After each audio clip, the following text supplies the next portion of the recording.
What is going on, guys? Come along as we make some dinner today. One of my friends is sick, and we're going to make her some soup and send it home to her. So we're going to go ahead and make some French onion soup today.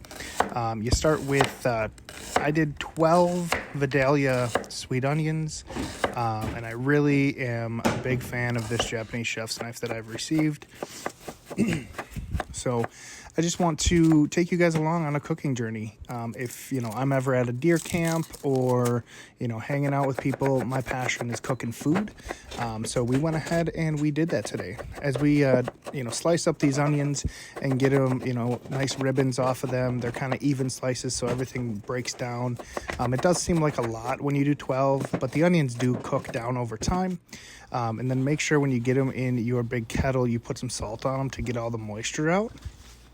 And just go ahead and sprinkle that down. Smash that clove of garlic, because this is going to go on our steaks that we're going to be cooking. And to get that garlic skin off, just give them a little crack. And once you pack them open like that, it will peel right away. It's a nice method, and it's easy to do. We used one giant stick of Kerrygold butter, and then we're going to grate a bunch of garlic cloves into the butter. Grating releases the oils as well, and it's a good way to get that garlic flavor into the butter. I prefer grating, or if you have a garlic press, you can definitely do that method as well. But this is just an option I have. And then we go with some thyme. If you go ahead and just peel the stalk, it'll come right off. Sometimes it's a little bit of a pain, but it comes off nicely. And then get your knife and get that thyme nice and chopped up finely, so it gets into the butter and releases that flavor. And I didn't have any fresh rosemary, so we just used some out of the bottle that I had in the cupboard. Oh well.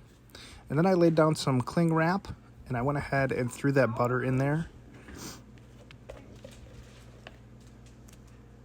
And then while that is being put in there, anything left on the spoon, make sure you get out and then put that cling wrap right over itself and start rolling you a ball of butter. It works great. And then twist the ends like I'm going to do here. Be careful though, mine squirted out. You might be able to see it. Oh, there it went, all over my shirt.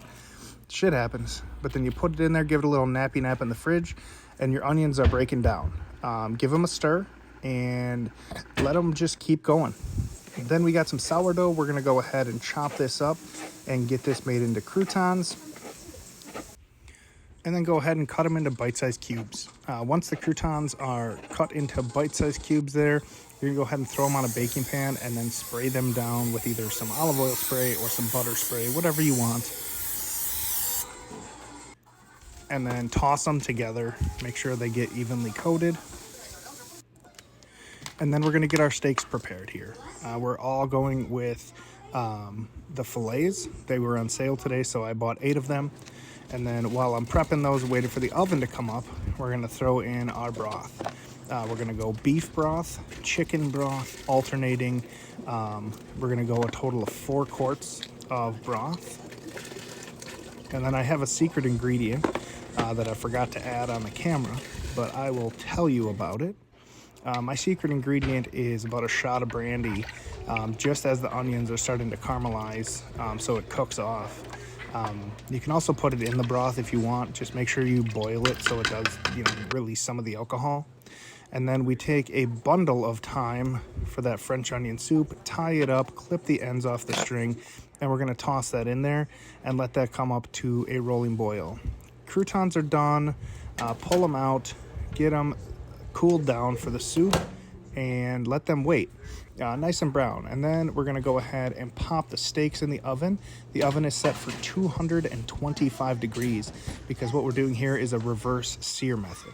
And then once your steaks come up in temperature, this steak came up to 125 because I prefer rare.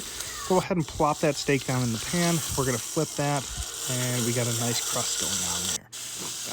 Go ahead and flip that again. Look at that perfect sear.